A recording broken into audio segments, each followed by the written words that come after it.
বৃষ্টির কারণে চট্টগ্রামে ঠিকঠাক প্রস্তুতি নিতে পারল না ক্রিকেটাররা। বিসিবি লাল আর সবুজ দলের 3 দিনের ম্যাচ হয়েছে ড্র। ব্যাটার বোলার ছাপিয়ে এই ম্যাচে আলোচনায় আম্পায়াররা। নিম্নমানের আম্পায়ারিং দেখে খেপেছেন অনেক ক্রিকেটারই। সাইফুল রূপকের রিপোর্ট।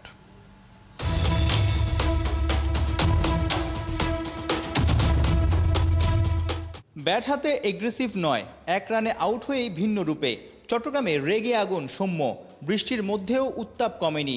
মাঠেই আম্পায়ারের এক হাত নিলেন বাঁহাতি ওপেনার। চট্টলায় প্রস্তুতি ম্যাচের চেনা দৃশ্য। প্রতিদিনই ঘটেছে এমনটা।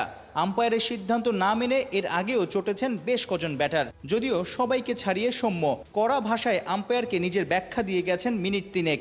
সৌম্য যেন নিশ্চিত তিনি আউটই হননি। ডেলিভারিটা বারবার দেখে যা বোঝা গেছে, লেগ স্টাম্পে নাও লাগতে পারত বলটা।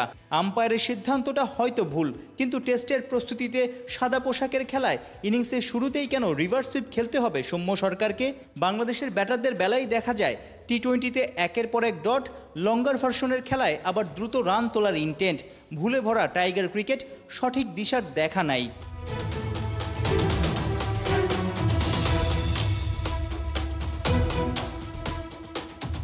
সৌম্যের রিভার্স, বিজয়ের স্লগ সুইপ, ডিপ স্কোয়ার লেগে তালুবন্দি।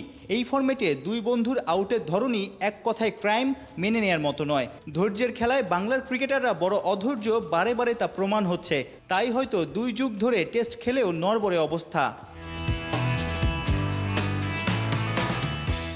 চট্টগ্রামে প্রস্তুতি সিরিজে বোলিং প্রিপারেশন মন্দ হয়নি মেহেদী মিরাজের। তবে ব্যাট হাতে ছন্দহীন এই অলরাউন্ডার। বৃষ্টির কারণে 3 দিনের ম্যাচে প্রায় 100 ওভারই ভেসে গেছে। সাইফুল রূপক, 71, চট্টগ্রাম।